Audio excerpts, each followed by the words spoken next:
ఓం నమో వేదాత్మకాయ వెంకటేశాయ. పారాపారపయో విశోషణ కళాపారీణ కాళానలజ్వాలాజాల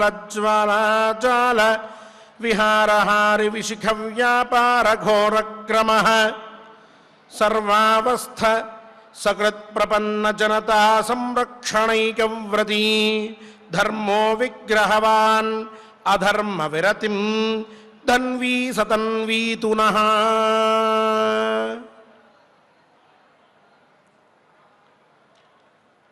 రామో విగ్రహవాన్ ధర్మ అని రామాయణం తెలియజేస్తూ ఉన్నది. ధర్మం అనేటువంటి దాన్ని మనం ప్రత్యక్షంగా చూడాలి అని అనుకుంటే రాముడి నడవడికని చూస్తే చాలు. రాముని చరితాన్ని మనం వింటే రాముడు ఏం చేశాడో అది ఏ ధర్మం. అధర్మాన్ని చూడగోరితే రావణుడు ఏం చేశాడో అది ఏ అధర్మం. అందుకనే రామవత్ వర్తితవ్యం నతు రావణవత్ అని రాముడి వలె ఉండాలి, రావణుడిలాగా ఏ విషయంలోనూ మనం ఉండకూడదు అని చెప్తూ ఉంటారు అభిజ్ఞులు. అటువంటి రామావతారాన్ని ధరించి ధర్మాన్ని ఉద్ధరించి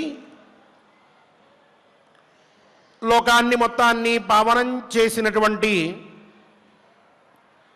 ఆ పరమాత్మ దశావతారములు పూర్తయిన పిమ్మట ఇగో ఈ యుగంలో మానవులందరినీ సంరక్షించడానికి శ్రీనివాస రూపంలో వెంకటేశ్వర స్వామిగా తిరుమల క్షేత్రాన్ని ఎంచుకొని ఇందున అర్చామూర్తి అయి ఆవిర్భవించారు. మనల్ని అందరినీ కూడా పుణ్యాత్ముల్ని చేశారు. భారతదేశం సకల ధర్మములకి మూలమైనటువంటిది, సమస్త పుణ్య ప్రదేశములకి కూడా ఆలవాలమైనటువంటిది. ఈ భారతదేశంలో జన్మ లభించడం అనేదే చాలా కష్టమైనది అని చెప్తారు శాస్త్రకారులు. అటువంటి భారతదేశం అంత గొప్పదిగా ఎందుకు కీర్తించబడుతోంది అంటే ఇగో పుణ్యక్షేత్రములు, పుణ్యమైనటువంటి నదులు, పుణ్యాత్ములు అందరూ సంచరించిన దేశం.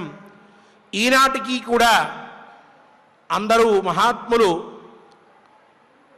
ఇక్కడ ఉంటూ ఉన్నటువంటి దేశం. సకల దేవతలు కూడా ఈ దేశంలో నివసిస్తూ ఉండడం వలన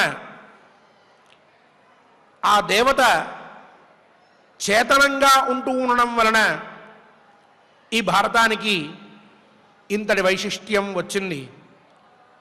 మనందరం పుణ్యాత్ములం, కర్మభూమిలో అందరం జీవనం కొనసాగిస్తూ ఉన్నాం. దుర్లభం భారతే జన్మ అని చెప్పుకున్నాం ఇద పూర్వం కూడా. ఇటువంటి పుణ్యమైన దేశంలో అందున పుణ్యాతి పుణ్యమైనటువంటి తిరుమల క్షేత్రంలో శ్రీవారి ఎదుట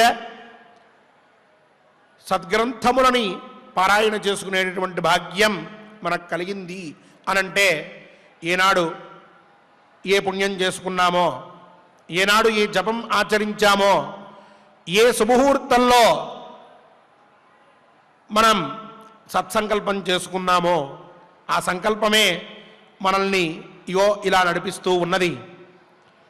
అందుకని ఈనాడు కూడా మనం ప్రతినిత్యం చేసేటటువంటి విధంగా సత్సంకల్పాన్ని ఆచరించుకుందాం. ఈ సంకల్పం ఇకపైన ఇంకా పుణ్యకార్యాలకి నాంది కావాలి.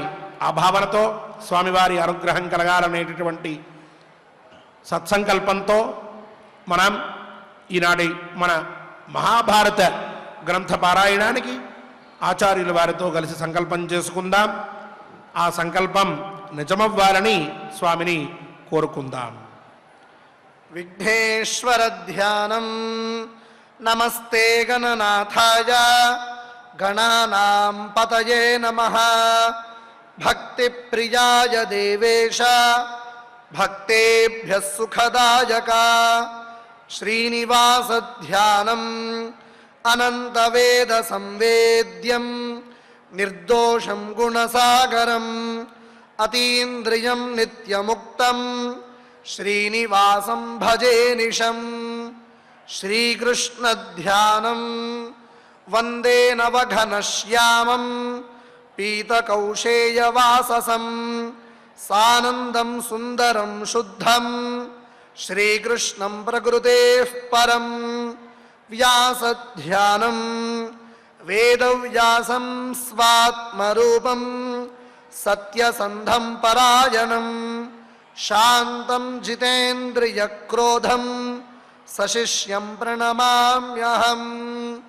అథ సంకల్పః శ్రీమదాదివరాహ క్షేత్రే విరాజమానస్య జగద్రక్షణార్థమవతీర్ణస్య శ్రీమదఖిలాండకోటిబ్రహ్మాండనాయకస్య శ్రీవేంకటేశ్వర స్వామినః పరిపూర్ణానుగ్రహేణ సర్వేషాం భక్తజనానాం ఆధివ్యాధినివృత్తిద్వారా ఆయురారోగ్యైశ్వర్యాభివృద్ధ్యర్థం సర్వారిష్టనివృత్తిద్వారా సకలశ్రేయోభివృద్ధ్యర్థం ధర్మార్థకామమోక్షాఖ్య చతుర్విధ పురుషార్థసిద్ధ్యర్థం సమస్త పాపక్షయార్థం శ్రీ పరమేశ్వర ప్రీత్యర్థం శ్రీమన్మహాభారతే వనపర్వణి యథాశక్తి ఏకపంచాశత్తమోऽధ్యాయాంతర్గత శ్లోకపారాయణం ఆచార్యముఖేన కరిష్యామహే. శ్రీకృష్ణ పరబ్రహ్మణే నమః. నారాయణం నమస్కృత్య నరం చైవ నరోత్తమం దేవీం సరస్వతీం వ్యాసం తతో జయముదీరయేత్. దేవపుత్రౌ మహాభాగౌ దేవరాజసముద్యుతి నకులః సహదేవశ్చ పాండవౌ యుద్ధదుర్మదౌ.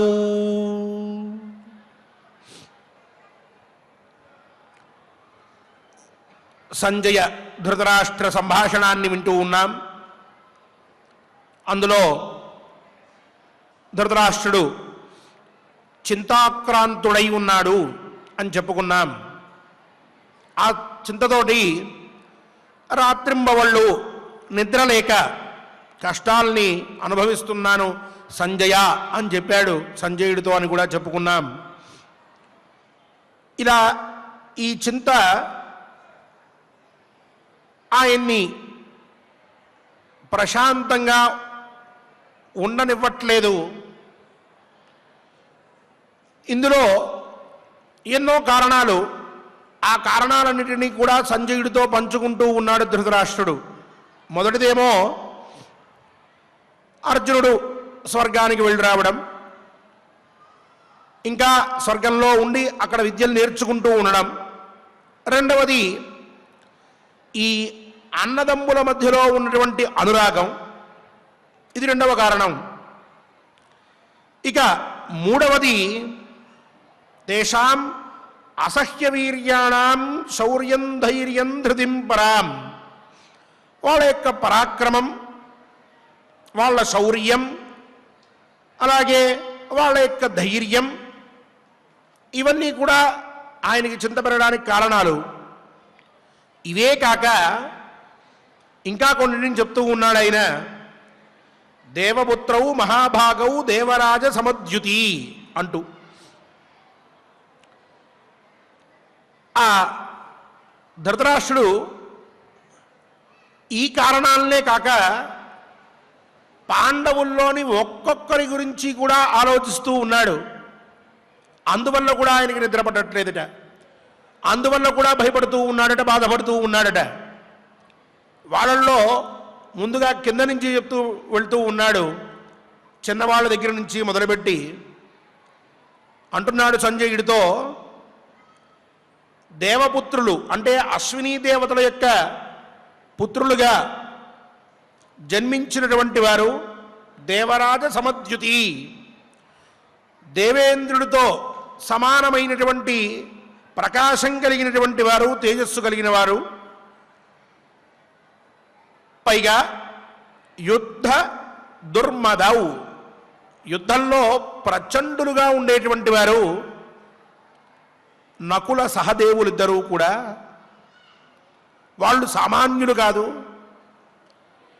ఎంతసేపటికి అన్నగారి వెనకాల పుత్రప్రేమని అన్నగారి నుంచి పొందుతూ భ్రాతృప్రేమ పొందవలసి ఉన్నప్పటికీ అన్నగారు పుత్రుల్లాగా వారిని అభిమానిస్తూ ఆత్మీయంగా వారిని అనునిసిస్తూ ఉంటే ఆ ప్రేమని పొందుతూ ఉన్నటువంటి వారైనా ప్రచ్ఛన్నులుగా కనిపిస్తూ ఉన్నా, రేపు యుద్ధం వస్తే నకుల సహదేవులు ఎంతటి ప్రమాదకారులో ధృతరాష్ట్రుడు అంచనా వేశాడు. ఆయన ముందుగా వాళ్ళిద్దరి విషయాన్ని ఆరంభించాడు.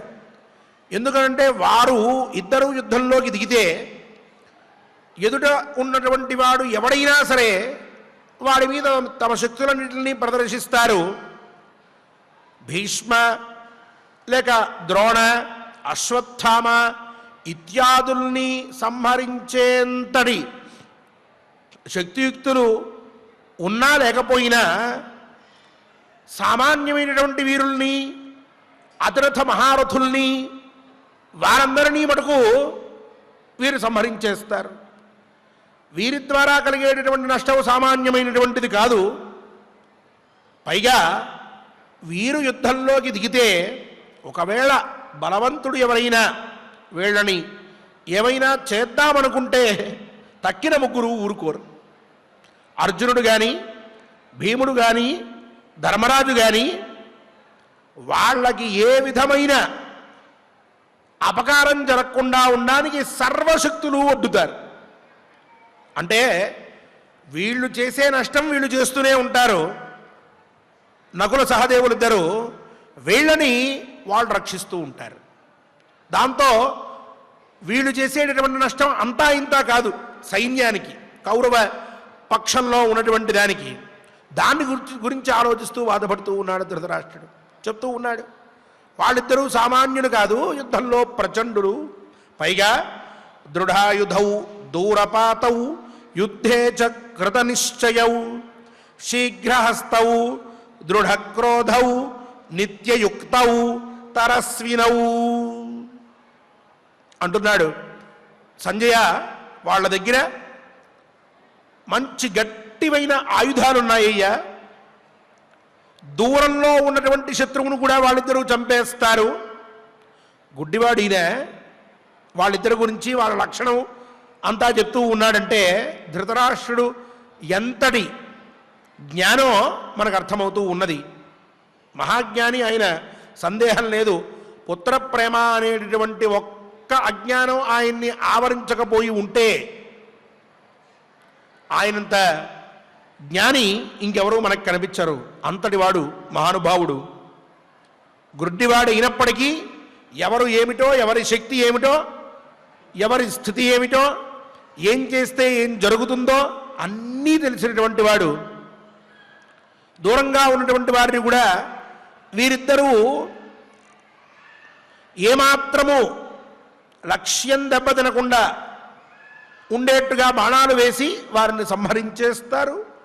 యుద్ధం చేయడం మొదలు పెడితే ఇక ఆ యుద్ధంలో కృతనిశ్చయంతో దిగుతారు. ఎదుటివాడిని చంపి తీరవలసిందే, యుద్ధంలో గెలవవలసిందే అనేటటువంటి నిశ్చయం వాళ్ళకి చాలా ఎక్కువగా ఉన్నది. పైగా వాళ్ళు చాలా వేగంగా వాళ్ళ యొక్క చేతుల్ని కదుపుతూ ఉంటారయ్యా. అంటే ఒక బాణం తీసుకుని వేసిన మరుక్షణం ఈ బాణం పూర్తిగా వెళ్ళకముందే ఇంకో బాణం తీసివేసేటటువంటి అంతటి లాఘవం వాళ్ళిద్దరి దగ్గర ఉన్నది అని చెప్తూ, అలాగే వారికి కోపం కూడా చాలా అధికం. యుద్ధంలో దిగిన తర్వాత శత్రువు బాణాలు వేస్తూ ఉంటే భయపడి వెనక్కి వెళ్ళేటువంటి వారు కాదు, కోపంతో ఇక శత్రు సైన్యం మొత్తం నశించిపోయింది అని తెలుసుకున్న తర్వాత మాత్రమే యుద్ధాన్ని ఆపేటటువంటి వారు. అంతవరకు వాళ్ళ యొక్క కోపం తగ్గదు శత్రువుల మీద. పైగా నిత్యం ప్రయత్నాన్ని చేస్తూనే ఉంటారు. ఆ ప్రయత్నం కూడా శత్రువుని నాశనం చేసేటటువంటిది. వేగం కూడా చాలా అధికమైనటువంటిది వాళ్ళిద్దరికీ. అటువంటి వాళ్ళిద్దరూ యుద్ధంలో దిగితే కౌరవ సైన్యానికి పట్టేటటువంటి గతి ఏమిటో నాకు ఇప్పుడు అర్థమవుతోంది అని చెప్పి, భీమార్జునౌ పురోధాయ యదా తౌరణమూర్ధని స్థాస్యేతే సింహవిక్రాంతౌ అశ్వినావివ దుస్సహౌ నశేషమిహ పశ్యామి మమ సైన్యస్య సంజయ తౌ హి అప్రతిరథౌ యుద్ధే దేవపుత్రౌ మహారథౌ. సంజయ, వాళ్ళిద్దరూ భీమ అర్జునులు ఇద్దరూ ముందర సింహాల్లా విక్రమిస్తూ ఉంటే వాళ్ళిద్దరి వెనకాల వీళ్ళిద్దరూ కొదవ సింహాల్లాగా యుద్ధంలోకి దిగుతారు. ఎదుటిగా భీముడు అర్జునుడు ఇద్దరు ఉంటారు. వాళ్ళిద్దరూ సైన్యాన్ని పీల్చి పిప్పి చేసేస్తూ ఉంటారు, అందరినీ చంపేస్తూ ఉంటారు. చూడండి, ధృతరాష్ట్రుడు జరగబోయేటటువంటి యుద్ధం ఇంకా జరుగుతుందా లేదా, అంతవరకు వెళ్తుందా అన్నటువంటి నిశ్చయం లేదు. కానీ యుద్ధం జరుగుతుంది అని ప్రస్తుత పరిస్థితులను బట్టి అంచనా వేస్తున్నాడు ఆయన. అంచనా వేయడమే కాక యుద్ధం వస్తే ఆ యుద్ధంలో ఎవరెవరు ఎక్కడెక్కడ ఉంటారు, ఎవరెవరు ఏ విధంగా యుద్ధం చేస్తారు, ఆ సమయంలో ఎదుటి పక్షంలో ఉన్నటువంటి వారిని ఈ పాండవులు ఎంత దెబ్బతీస్తారు, వీళ్ళు ఎలా ఆ వ్యూహంలోకి బయలుదేరి వెళ్తారు అనేటువంటివన్నీ ఆయన ముందే ఊహించి సంజయుడితో చెప్తూ ఉన్నాడు. కొదమ సింహాల్లాగా వీళ్ళిద్దరూ వెనకాలంటారట, భీమార్జునిద్దరూ ముందుంటారట. వాళ్ళు వెళ్ళి శత్రు సైన్యాన్ని నాశనం చేస్తూ ఉంటే వెనకాల వీళ్ళు సింహాల్లాగా విక్రమిస్తూ ఉంటే ఇక వీరిని ఎదుర్కోవడం కోసం అని చెప్పి ఒక్కడు కూడా కౌరవ సైన్యంలో మిగలడు.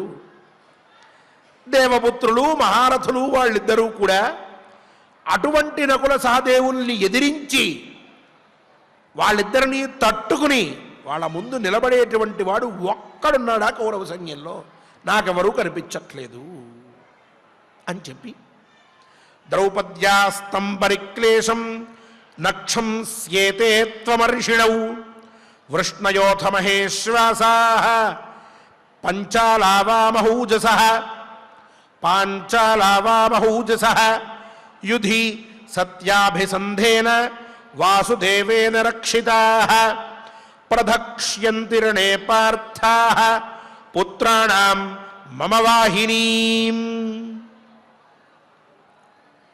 సంజయ, ఇంతవరకు భీముడు అర్జునుడు ధర్మరాజు వీళ్ళు మాత్రమే ద్రౌపదికి జరిగిన అన్యాయానికి బాధపడుతూ ఉన్నారనుకుంటున్నావు. వాళ్ళిద్దరూ కూడా ఈ అన్యాయాన్ని సహించలేకపోతూ ఉన్నారు. ఈ అవమానం చేత వాళ్ళు పీడింపబడుతూ ఉన్నారు. అటువంటి ఇద్దరు తొందరగా లొంగిపోయేటువంటి వారు కాదు.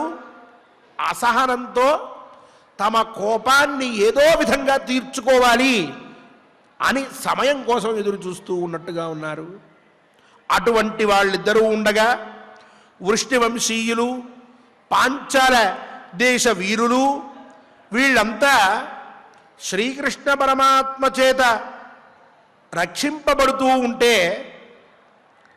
పాండవులు నిశ్చయంగా యుద్ధంలో నా పుత్రులని అలాగే కౌరవ సైన్యాన్ని అందరినీ కూడా భస్మం చేసి పడేస్తారయ్యా, ఆ భయం కలుగుతోంది నాకు.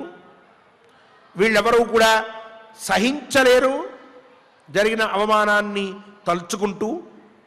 అందువల్ల కౌరవ సైన్యానికి కాలం మూడినట్లే అని చెప్పి రామకృష్ణ ప్రణీతానాం వృష్ణీనాం సూతనందన న శక్య సహితుం వేగ సర్వైస్తైరపి సంయుగే. ఇంకొక ప్రమాదం ఉన్నది సంజయ. బలరాముడితోటి కృష్ణుడితోటి నడపబడుతూ ఉన్నటువంటి వృష్ణివంశ వీరుల వేగం ఏదైతే ఉన్నదో యుద్ధంలో, ఆ సైన్యమంతా వీళ్ళిద్దరితో నడపబడుతూ ఉంటే ఆ సైన్యమంతా కూడా చాలా వేగంతో యుద్ధంలో పాల్గొంటూ ఉంటే అటువంటి వారిని నిలువరించి వృష్ణివంశ వీరుల యొక్క పరాక్రమాన్ని తట్టుకుని కౌరవ సైన్యంలో ఎవరూ నిలబడరు. ఎవరి వల్ల కాదు, అంతటి శక్తి సామర్థ్యములు వృష్ణివంశ వీరులకు ఉన్నాయి. పైగా వాళ్ళకి బలరామకృష్ణులిద్దరూ కూడా ముందర నేతలుగా ఉంటారు. ఇక కౌరవ సైన్యం ఎట్లా బ్రతికి బట్ట కడుతుంది? వారి పరిస్థితి ఏమిటి? ఇక తేషాం మధ్యే మహేశ్వాస భీమ భీమపరాక్రమ శైక్యయా వీరఘాతిన్యా గదయా విచరిష్యతి తథా గాండీవ నిర్ఘోషం విస్ఫూర్జితమివాసనే గదా వేగంచ భీమస్య నాలం సోఢుం నరాధిపాః. నకుల సహదేవుల గురించి చెప్పాడు, వృష్ణివంశ వీరుల గురించి చెప్పాడు ధృతరాష్ట్రుడు. ఇక భీమార్జునుల గురించి చెప్తూ ఉన్నాడు. వీళ్ళంతా బయలుదేరి వస్తారు యుద్ధానికి. వాళ్ళల్లో ఆ భీముడున్నాడు, చూచావా? సామాన్యుడు కాదయ్యా, మహాధనుర్ధారి, భీమపరాక్రముడు. ఆ భీముడు మహావీరుని కూడా భస్మం చేసేటటువంటి తన గదని అత్యంత వేగంగా ఆ సైన్యం మధ్యలో నుంచి తిప్పుతూ ఉంటాడు. యుద్ధరంగంలో దాన్ని పెట్టుకుని అందరినీ సంహరిస్తూ ఉంటాడు. ఆ భీముడి గదా వేగాన్ని తట్టుకునేటువంటి వాడు ఎవడు? పైగా బాగా క్రోధంతో ఉన్నాడు. అటువంటి భీముడు గదా వేగాంతో ఆ యుద్ధంలో సంచరిస్తూ ఉంటే సామాన్యులైపోతారు వీళ్ళంతా, అత్యల్పులైపోతారు వీళ్ళంతా. అతను తన వేగంతో క్రోధంతో ఆ సైన్యాన్ని మొత్తాన్ని కూడా వేధిస్తూ ఉంటే, చంపుతూ ఉంటే భీముణ్ణి కొంతసేపు ఆపగలిగేటటువంటి వీరుడెవడు లేడు, ఎవడు తట్టుకోలేడు. ఆ అర్జునుడు గాంధీవాన్ని స్వీకరిస్తాడు. ఆ గాంధీవం చేసేటటువంటి ధ్వని చాలా భయంకరమైనటువంటిది. ఆ అర్జునుడు గాంధీవాన్ని పట్టుకొని ఒక్కసారి వింటినారి లాగి వదిలిపెడితే అప్పుడు వచ్చేటటువంటి శబ్దాన్ని శత్రు సైన్యంలో ఉండేటటువంటి రాజులు, అనగా కౌరవ సైన్యంలో ఉన్నటువంటి రాజులెవరూ కూడా తట్టుకోలేరు. అంతటి భయం కలుగుతుంది అందరికీ కూడా. ఇటువంటి వారు రేపు యుద్ధంలో పాల్గొనడం, అందరినీ సంహరిస్తూ ఉండడం, కౌరవ సైన్యమంతా నశించిపోతూ ఉండడం, పాండవుల శక్తులన్నీ బయటికి రావడం, కౌరవుల వినాశనం జరుగుతూ ఉండడం, ఇదంతా తలుచుకుంటుంటే నాకు చాలా అసహనంగా ఉన్నది. ఇది ఆయన మాటల తాత్పర్యం. ఇంత వివరంగా ఆలోచించగలిగేటటువంటి వాడు, ఇంత దూరం ఆలోచించగలిగేటటువంటి వాడు ఆనాడు మాత్రం ఆలోచించలేకపోయాడా? సందేహం కలుగుతుంది మనకి. ఇంతకుముందే చెప్పుకున్నాం కదా, ధృతరాష్ట్రుడు అంటే ఆయన సామాన్యుడు కాదు, మహాజ్ఞాని అని. మరి ఇలా జరుగుతుందని అప్పుడెందుకు ఊహించలేకపోయాడు అంటే ఆయనే చెప్తూ ఉన్నాడు. తతోహం సుహృదాం వాచః దుర్యోధనవశానుగః స్మరణీయాః స్మరిష్యామి మయా యా నకృతాః పురా. సంజయ, నాకు అత్యంత ఆప్తులు ఈ జూదం వద్దయ్యా అని చెప్పారయ్యా. దీనివల్ల సర్వారిష్టములు జరుగుతాయి తప్ప ఏ విధమైనటువంటి క్షేమం జరగదు అని చెప్పారు. వద్దయ్యా అన్నారు. ఇప్పుడు గెలిచినా సరే రేపు ఆ పాండవుల యొక్క కోపానికి వీళ్ళందరూ కూడా బలైపోతారు అని చెప్పారు. ఇటువంటి యుద్ధం ఏదో దాపురుస్తుంది అన్నట్టుగా మాట్లాడారు. కష్టాలు కలుగుతాయి అని చెప్పారు. కానీ తతోహం సుహృదాం వాచః దుర్యోధనవశానుగః, నేను ఆ సమయంలో దుర్యోధనుడి యొక్క అధీనంలో ఉన్నాను. ఆ దుర్యోధనుడు నాన్నగారు చేసి తీరవలసిందే అంటే, అలాగే నాయనా, నాన్నగారు నాకు ఇది కావలసిందే, అలాగే నాయనా. వాళ్ళు ఓడి వెళ్ళిపోయిన తర్వాత వచ్చి ఈ దుర్యోధనుడు మళ్ళీ వాళ్ళని జూదానికి పిలువు అంటే వద్దన్నాడు ఈయన ముందు పెద్ద ఆయన. ఏ మాటకు ఆ మాట చెప్పుకోవాలి. అయితే నేను చచ్చిపోతానన్నాడు వాడు. చావు అనొచ్చగా, అబ్బెబ్బే వద్దు నాయనా పిలుస్తా నాగన్నాడు. నిజంగా చచ్చేవాడా దుర్యోధనుడు? చంపుతాడు. కానీ ఆ పుత్ర ప్రేమతోటి దుర్యోధనుడు ఏం కోరుకుంటే దాన్ని తీర్చాలని అనుకున్నాడు తప్ప అతనికి ఏం క్షేమం కలుగుతుంది, ఏం చేస్తే అతనికి బాగుంటుంది అని ఆలోచించలేకపోయాను అంటున్నాడు ఆయనే. దీన్ని బట్టి చూసుకోవాలి మనం. చాలా జాగ్రత్తగా దుర్యోధనుడి మాటలు విన్నటువంటి ధృతరాష్ట్రుడి బాధని మనం ఇప్పుడు గ్రహించాలి. ఈ కాలంలో ఇప్పుడు చెప్పుకుంటున్నాడు ఆయన. ఆ రోజు అందరూ వచ్చి చెప్తే నేను దుర్యోధనుడి మాటలు విని అతని వశంలో ఉండిపోయినటువంటి వాడిని పెడచవిన పెట్టాను ఆ మాటలు. వాటిని ఇప్పుడు గుర్తు చేసుకుంటున్నాను. స్మరణీయాః స్మరిష్యామి మయాయా నకృతాః పురా.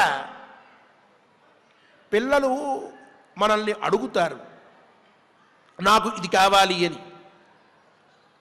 మా పిల్లవాడు అడుగుతూ ఉంటాడు, అది ఇది కావాలని. పుత్ర ప్రేమతోటి ఏది పడితే అది ఇస్తే వాడికి మొదట దాని విలువ తెలియదు, రెండవది బాధ్యత ఉండదు, మూడవది ఇచ్చినటువంటి దాన్ని ఎంత జాగ్రత్తగా చూసుకోవాలో తెలియదు, నాలుగవది ఇచ్చిన వెంటనే అడిగితే ఇస్తున్నాను కదా అన్న అలవాటుతోటి ఇంకోసారి ఇవ్వకపోతే పేచీ మొదలవుతుంది. ఆ పైన ఏది అవసరమో ఏది అవసరం లేదో అనే భేదం లేకుండా ఏది కావాలంటే అది నాకు ఇవ్వాలి అని గొడవపడ్డం మొదలెడతాడు. ఇవ్వకపోతే చస్తానంటాడు, లేకపోతే బెదిరిస్తానంటాడు. ఎవడైనా ఇంతే ప్రపంచంలో. చిన్న పిల్లవాడైతే చాక్లెట్ అడుగుతాడు, పెద్దవాడైతే ఇంకోటి ఏదో అడుగుతాడు.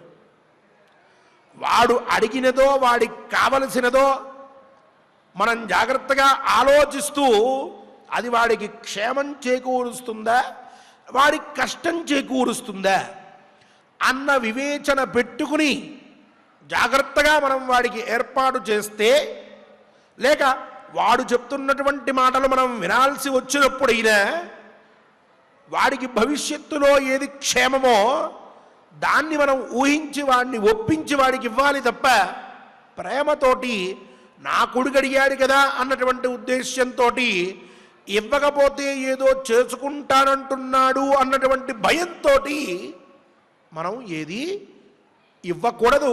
చిన్నప్పటి నుంచి మనం వాళ్ళని అట్లా పెంచకూడదు. దుర్యోధనుడి విషయంలో ధృతరాష్ట్రుడు పడేటటువంటి బాధ మనం పడకూడదు.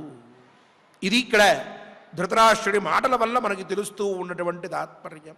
ఆయనే చెప్పుకుంటున్నాడు, ఆ రోజు వాడి మాటలు విన్నా, మంచివాళ్ళు చెప్పినటువంటి మాటలన్నీ పెడచ వినబెట్టా, ఈరోజు బాధపడుతూ ఉన్నా, ఇప్పుడు అనిపిస్తోంది నాకు, ఇప్పుడు వాళ్ళు చెప్పిన మాటలన్నీ మళ్ళీ ఒకసారి గుర్తు తెచ్చుకుంటున్నాను అంటూ ఉన్నాడు.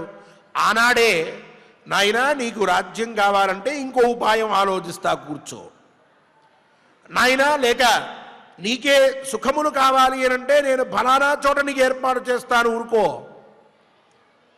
అని దుర్యోధనుణ్ణి మందలించి బుజ్జగించి ఒప్పించి నొప్పించక కూర్చోబెట్టుంటే ఇంత అరిష్టం జరిగేది కాదే, ఈ వయసులో ఈ దుఃఖం వచ్చేది కాదే. పుత్రుడు వాడి వయస్సు పెరుగుతున్న కొద్దీ మనలో శక్తి తగ్గుతూ ఉంటుంది, మనకి శరీరం పట్టు తప్పుతూ ఉంటుంది, సామర్థ్యం తగ్గుతూ ఉంటుంది, బుద్ధి కూడా తగ్గుతూ ఉంటుంది. వాడు యోగ్యుడవుతూ ఉంటే మనకు ఆనందం కలిగి అదే బలం అని చెప్పి ఉంటూ ఉంటాం. అదే మనకు కావలసినటువంటి మెడిసిన్ అని అనుకుంటూ ఉంటాం. ఏ కష్టం వచ్చినా నా కొడుకు ప్రయోజకుడు, నాకేం భయం లేదని అనుకుంటూ ఉంటాం. అదే వాడు పెరుగుతున్న కొద్దీ అపమార్గంలో వెళ్ళడం మొదలెట్టాడనుకోండి, మనకి అంతకు మించిన వేరొక రోగం లేదు, అంతకు మించిన వేరొక కష్టం లేదు, అంతకు మించిన వేరొక బాధ లేదు. మొక్కై వంగనది మానై వంగుతుందా అని చెప్పినట్లు అప్పుడు వాడితో గొడవపడి వాడిని తిట్టి వాడితో యుద్ధం చేసి చివరికి నువ్వు పో అని వాడన్నమో లేక నువ్వే ఇంట్లోంచి పో అని మనమన్నమో ఇవేమన్నా జరిగితే ఇంకొంత మనశ్శాంతి లోపించి చివరికి కష్టంతో జీవనాన్ని కొనసాగించవలసి వస్తుంది తప్ప సుఖం అనేది కలగదు. అందువల్ల చిన్నప్పటి నుంచే వారు పిల్లలు కొన్ని కోరికలు కోరుతూ ఉన్నా, వారికి కొన్ని కావలసినటువంటివిగా అనిపించిన యుక్తము అయుక్తము, ఇది మంచి ఇది చెడు అని ఓపిగ్గా కూర్చోబెట్టి తొందరపడి అరవక తిట్టక, తిడితేనో అరిస్తేనో మూర్ఖుడవుతాడు, కూర్చోబెట్టి నాయనా ఇదిలా ఉంది ఇదిలా ఉంది అని వాడికి అర్థమయ్యే భాషలో చిన్నప్పటి నుంచే మనం వివరించి వాడికి చెప్పి, నీకు మంచి ఏదే నేను చెప్తాను, నిన్ను కష్టపెట్టేటటువంటి పని నేను చెయ్యను అని చెప్పి వాడికి నూరిపోస్తూ ఉంటే ఇంత తీరికెక్కడది మనకి. చాలా హడావుడిగా ఉంటాం మనం. అయినా దాన్ని కాస్త పక్కన పెట్టి ఈరోజు తీరిక లేదు నీవు మానేస్తే, ఈ మాటలు చెప్పడం ఇలా శ్రద్ధ తీసుకోవడం మానేస్తే పనేమీ లేకుండా తీరిక మాత్రమే మిగిలిన రోజుల్లో ఎడవాల్సి వస్తుంది. అందువల్ల వాడిని కూర్చోబెట్టి ఏదో ఒక సమయంలో ఒప్పించి మనం జాగ్రత్త పరిచితే వాడి ఆలోచనల్ని మనం సక్రమ మార్గంలో పెడితే ధృతరాష్ట్రుడి వలె మనం కష్టపడవలసిన అవసరం ఉండదు అన్నటువంటి తత్వం ఇగో ఈ శ్లోకం వల్ల మనకు అర్థమవుతూ ఉన్నది. బాధపడుతూ ఉన్నాడు పెద్ద ఆయన, కష్టపడుతూ ఉన్నాడు, అంత మాట అన్నాడు, చివరికి ఆ మాట కూడా చెప్పేశాడు. ఆ రోజు వాడి మాటలు విని ఇగో ఇప్పుడు ఈ కష్టం నేను అనుభవిస్తూ ఉన్నానన్నాడు. సంజయుడు బాధపడ్డాడు. అయినా తను చెప్పవలసిన మాట చెప్పాలిగా అంటున్నాడు. సంజయ ఉవాచ వ్యతిక్రమోయం సుమహాన్ త్వయా రాజన్నుపేక్షితః సమర్థేనాపి యన్మోహాత్ పుత్రస్తు న నివారితః. మహారాజా, ఏం ఉపయోగం ఇప్పుడు బాధపడి? నీ వల్ల ఘోరమైనటువంటి అన్యాయం జరిగిపోయింది పాండవుల విషయంలో. అయితే నువ్విప్పుడు బాధపడుతున్నావు, ఇన్ని మాటలు మాట్లాడుతూ ఉన్నావు, నీకు తెలీదా ఈ జూదం ఇప్పుడు ఆడనిస్తే రేపు ఒక మహాయుద్ధానికి ఇది నాందవుతుంది అని నీకు తెలియదు? నువ్వు హిచ్చలేవు, నీకన్నీ తెలుసు. రేపు ఎంత అరిష్టం కలుగుతుందో నీకు తెలుసు. పాండవుడు ఎంతటి శక్తివంతులో నీకు బాగా తెలుసు. నీ కొడుకులు ఎంత అప్రయోజకులో కూడా నీకు తెలుసు. కానీ ఏం చేశావు? ఉపేక్షించావు. తెలిసి కూడా ఏం జరగదులే కానీలే అని నువ్వు ఆ సందర్భంలో దుర్యోధనుణ్ణి ఏమాత్రము దారిన పెట్టకుండా వదిలేశావు. అనుభవిస్తున్నావు. ఇప్పుడు ఏడ్చేం ఉపయోగం? నీకు ఆ జూదం ఆపడం అనేటటువంటిది పెద్ద విషయం కాదు. సమర్థేనాపి యన్మోహాత్ పుత్రస్తుర నివారిత. నీ కొడుకుని ఆపడం నీకేమన్నా కష్టమా? ఆ శకుణ్ణి ఆపడం నీకేమన్నా కష్టమా? కర్ణుణ్ణి కాసేపు ఆగు నువ్వు బయటికి పో అండం ఏమన్నా విషయమా? ఆ దుశ్శాసనుని నోరు మూసుకో అండం పెద్ద కష్టమా? అథవా విదురుడితోటో ఇంకొకరితోటో మాట్లాడుకుని ఆ పాండవులని తగిన విధంగా రక్షణ తీసుకోమని చెప్పడం నీకేమన్నా పెద్ద కష్టమైనటువంటి పనే? ఏం కష్టం నీకు? నువ్వు దేంట్లో అసమర్థుడవి? నువ్వు ఒప్పుకుంటే కదా, నీ ఆదేశం మీద కదా జూదానికి ఇంత ప్రాతిపదిక ఏర్పడింది. ఆనాడు నువ్వు ఏం చెయ్యక అంతటినీ వదిలిపెట్టి పుత్రవ్యామోహం పుత్రవ్యామోహం పుత్రవ్యామోహం ఇదొక్కటే నీలో కనిపిస్తోంది. దుర్యోధనుడు సంతోషపడాలి, దుర్యోధనుడు ఆనందంగా ఉండాలి, వాడు ఆనందంగా ఉండడానికి వాడు అడిగినవన్నీ నేను చేసి పెడతా, వాడు ఏం కోరుకుంటే అది జరగాలి. ఏం చూశావు? ఏం చేశావు? చూశావా ఎంత ఘోరం జరిగిపోయిందో? ఇప్పుడేమో ఆ నకుల సహదేవులు ఇంత గొప్పవారు, భీముడింత, అర్జునుడింత, ఆ కృష్ణుడింత, ఆ బలరాముడింత, ఈనాడు కొత్తగా వాళ్ళు అంత అయ్యారా? ఇవన్నీ నీకు ముందే తెలిసి వాళ్ళ మీద అంచనా ఉన్నప్పటికీ ఆ రోజు కళ్ళు మూసుకుపోయినటువంటి వాడు ఎలా అయితే అజ్ఞానంతో జ్ఞానచక్షువులు లేనటువంటి వాడు ఎట్లా ప్రవర్తిస్తాడో అట్లా ప్రవర్తించావు. ఇక ఇప్పుడు ఏం చేయగలం? ఏం చెయ్యలేం. ఇదంతా నువ్వు చేసుకున్నటువంటిదే అని చెప్పి ఆ అర్థం వచ్చేట్టుగా మాట్లాడి ఆ పైన అసలు ఈ పాండవులని ఆ కామ్యక వనంలో కృష్ణుడు మొదలైనటువంటి వారు కలిసినప్పుడు కృష్ణుడు ఏ మాట మాట్లాడాడు, అసలు ఎలా బయలుదేరి వెళ్ళాడు, కృష్ణుడికి పాండవుల మీద ఎటువంటి భావన ఉన్నది, పాండవుల్ని చూచిన తర్వాత కృష్ణుడు పొందినటువంటి స్థితి ఏమిటి, ఎందుకు వాళ్ళకి ఆ స్థితి కలిగింది మొదలైనటువంటి విషయాల్ని ధృతరాష్ట్రుడికి సంజయుడు చెప్పబోతూ ఉన్నాడు. చాలా వివరంగా చెప్తూ ఉన్నాడు. కృష్ణ పరమాత్మ యొక్క మాటలన్నింటినీ అనువదిస్తూ ఉన్నాడు. అవి ఏమిటో, ఏ విధంగా సంజయుడు మహారాజుతో మాట్లాడుతూ ఉన్నాడో రేపటి రోజున మనందరం కూడా తెలుసుకుందాం. భగవంతుడి యొక్క పుత్రులుగా మనందరం కూడా ఆయన యొక్క ధర్మ మార్గానికి, ఆయన చూపినటువంటి ధర్మ నిరతకి బద్ధులమై ధర్మాత్ములమై ఉండే విధంగా ప్రయత్నిద్దాం. మనల్ని ఆ మార్గంలో రక్షించమని, ప్రోత్సహించమని, నడిపించమని శ్రీ స్వామివారిని ప్రార్థిద్దాం. స్వామివారి అనుగ్రహంతో సకల శుభమంగళములని కూడా పొందుదాం. ఓం నమో వెంకటేశాయ.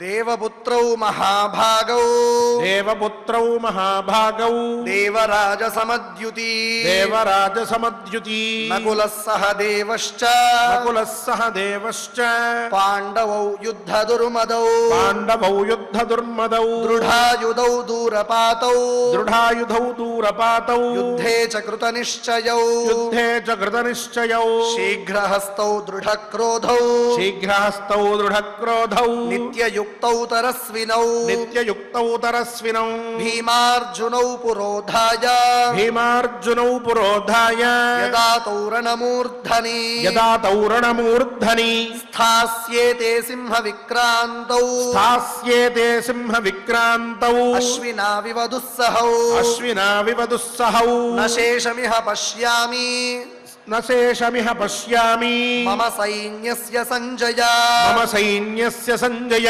పౌహ్య ప్రతిరథౌ యుద్ధే పౌహ్య ప్రతిరథౌ యుద్ధే దేవపుత్రౌ మహోరథౌ దేవపుత్రౌ మహోరథౌ ద్రౌపద్యాస్తం పరిక్లేశం ద్రౌపద్యాస్తం పరిక్లేశం నక్షంస్యేతే త్వమర్షిణౌ నక్షంస్యేతే త్వమర్షిణౌ కృష్ణయోథ మహేశ్వాసాః కృష్ణయోథ మహేశ్వాసాః పాంచాలావామహౌజసః పాంచాలావామహౌజసః యుధి సత్యాభిసంధేన యుధి సత్యాభిసంధేన వాసుదేవేన రక్షితాః వాసుదేవేన రక్షితాః ప్రదక్ష్యంతి రణే పార్థాః ప్రదక్ష్యంతి రణే పార్థాః పుత్రాణాం మమ వాహిని పుత్రాణాం మమ వాహిని రామకృష్ణ ప్రణీతానాం రామకృష్ణ ప్రణీతానాం కృష్ణీనాం సూతనందన వృష్ణీనాం సూతనందన శక్య సహితుం వేగః నశక్యః సహితుం వేగః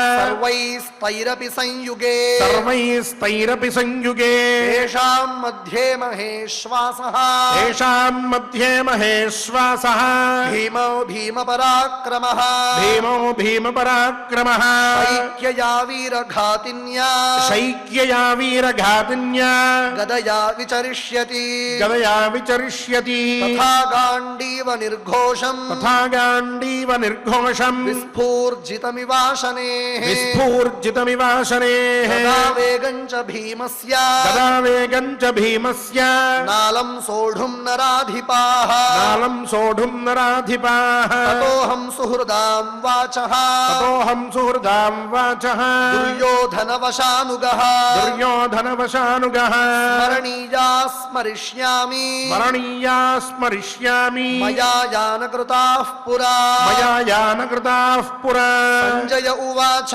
సంజయ ఉవాచ వ్యతిక్రమోऽయం సుమహాన్ వ్యతిక్రమోऽయం సుమహాన్ త్వయా రాజన్నుపేక్షితః త్వయా రాజన్నుపేక్షితః సమర్థేనాపి యన్మోహాత్ సమర్థేనాపి యన్మోహాత్ పుత్రస్తు న నివారితః పుత్రస్తు న నివారితః. ఓం నమో వెంకటేశాయ. గోవిందనామ సంకీర్తనంతో నిత్యము మనం స్వామివారిని పూజిస్తూ ఉన్నాం, అర్చిస్తూ ఉన్నాం. శ్రీ వేణుగోపాల్ గారు మరియు ఇతర అన్నమాచార్య ప్రాజెక్టు కళాకారులు అందరూ కూడా వచ్చి గోవిందనామ సంకీర్తనాన్ని మనందరితో చేయించడానికి సంసిద్ధులై ఉన్నారు. వారు నిత్యము గోవిందనామ సంకీర్తనతో పవిత్రులై ఉన్నారు. వారితో కలిసి గోవింద గోవింద అంటూ ఆర్తితో భగవంతుణ్ణి కీర్తిద్దాం, ఆయన అనుగ్రహాన్ని పొందుదాం. ఓం నమో వెంకటేశాయ.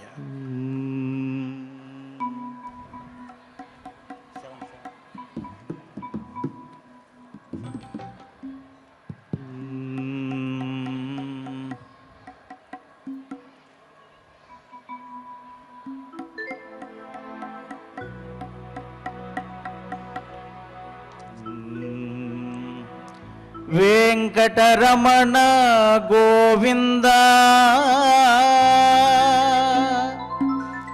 సంకటహరణ గోవింద గోవింద హరి గోవింద వెంకటరమణ గోవింద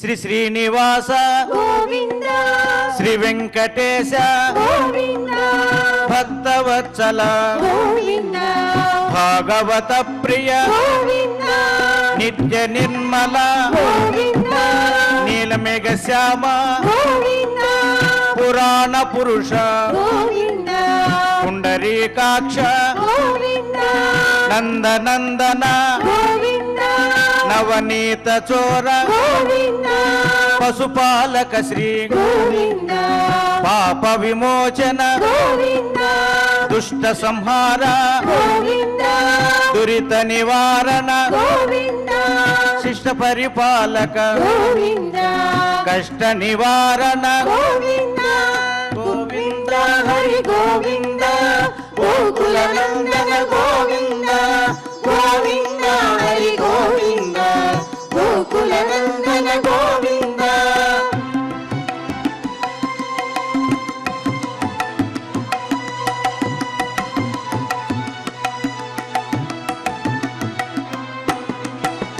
వజ్రమకుటధర గోవింద వరాహమూర్తి గోవింద గోపీ జనలోల గోవింద గోవర్ధనోధార గోవింద దశరథ నందన గోవింద దశముఖ మర్దన గోవింద పక్షివాహన గోవింద పాండవ ప్రియ గోవింద మత్స్యకూర్మ గోవింద మధుసూదన హరి గోవింద వరాహ నరసింహ గోవింద వామన భృగురామ గోవింద బలరామానుజ గోవింద బౌద్ధ కల్కిధర గోవింద వేణుగాన ప్రియ గోవింద వెంకటరమణ గోవింద గోవింద హరి గోవింద గోకుల నందన గోవింద గోవింద హరి గోవింద గోకుల నందన గోవింద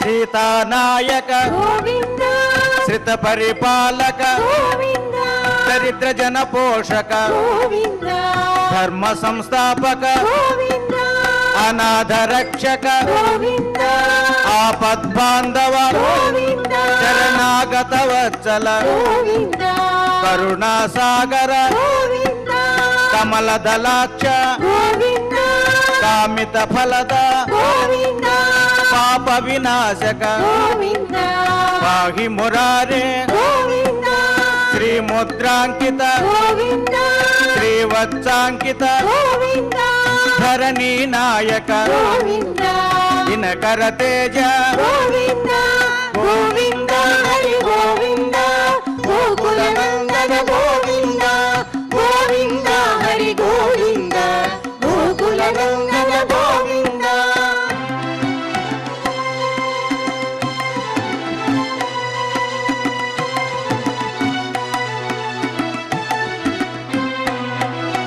పద్మావతి ప్రియ గోవింద ప్రసన్నమూర్తి గోవింద అభయహస్త గోవింద అక్షయ వరద గోవింద శంఖ చక్రధర గోవింద చార్గ గదాధర గోవింద విరజాతిరస్త గోవింద విరోధి మర్దన గోవింద సాల గ్రామధర గోవింద సహస్రనామ గోవింద లక్ష్మీ వల్లభ గోవింద లక్ష్మణాగ్రజ గోవింద కస్తూరి తిలక గోవింద కాంచనాంబ్రధర గోవింద గరుడ వాహన గోవింద గజరాజ రక్షక గోవింద గోవింద హరి గోవింద గోకుల నందన గోవింద గోవింద హరి గోవింద గోకుల నందన గోవింద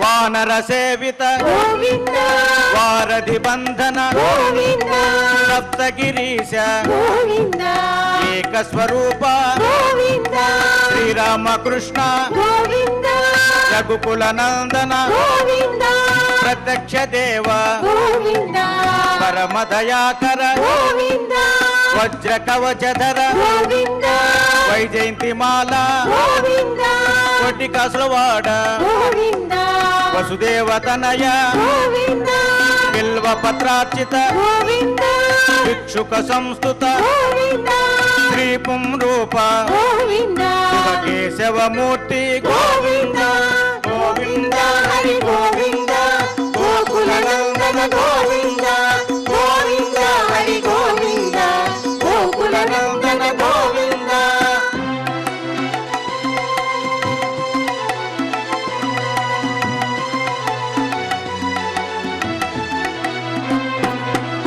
బ్రహ్మాండ రూప గోవింద భక్త రక్షక గోవింద నిత్య కళ్యాణ గోవింద నీరజనాభ గోవింద అతి రామ ప్రియ గోవింద హరి సర్వోత్తమ గోవింద జనార్దన మూర్తి గోవింద జగత్ సాక్షి రూప గోవింద అభిషేక ప్రియ గోవింద ఆపన్నివారణ గోవింద రత్న కిరీట గోవింద రామానుజనుత గోవింద స్వయం ప్రకాశ గోవింద ఆశ్రిత పక్ష గోవింద నిత్య శుభప్రద గోవింద నిఖిల లోకేశ గోవింద గోవింద హరి గోవింద గోకుల నందన గోవింద గోవింద హరి గోవింద గోకుల నందన గోవింద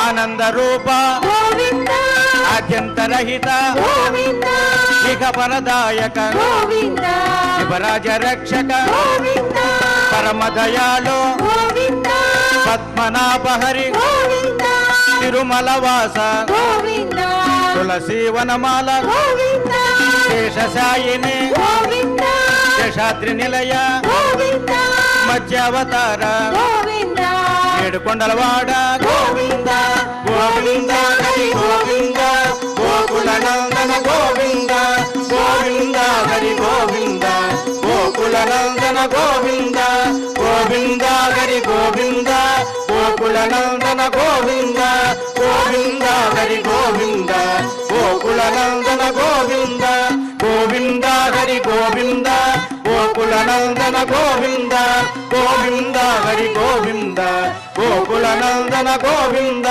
గోకుల నందన గోవింద గోకుల నందన గోవింద ఏడుకొండలవాడ వెంకటరమణ గోవింద గోవింద ఆపద మొక్కలవాడ అనాథ రక్షక గోవింద గోవింద శ్రీ శ్రీనివాస శ్రీ వెంకటేశ గోవింద గోవింద ఓం నమో వెంకటేశాయ.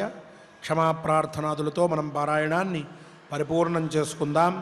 శ్రీవారి అనుగ్రహాన్ని పొందుదాం.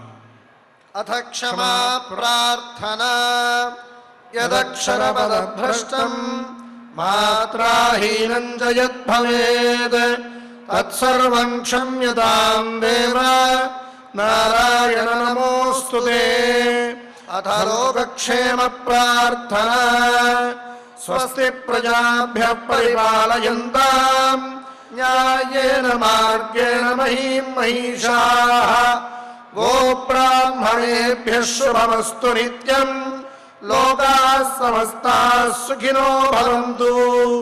అథ భగవత్ సమర్పణం కాయేన వాచా మనసేంద్రియైర్వా బుద్ధ్యాత్మనా వా ప్రకృతే స్వభావాత్ కరోమి యద్యత్ సకలం పరస్మై నారాయణాయేతి సమర్పయామి.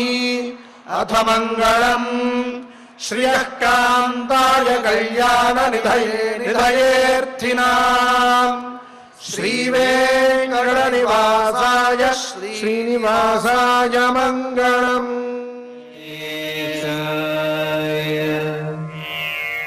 ఓం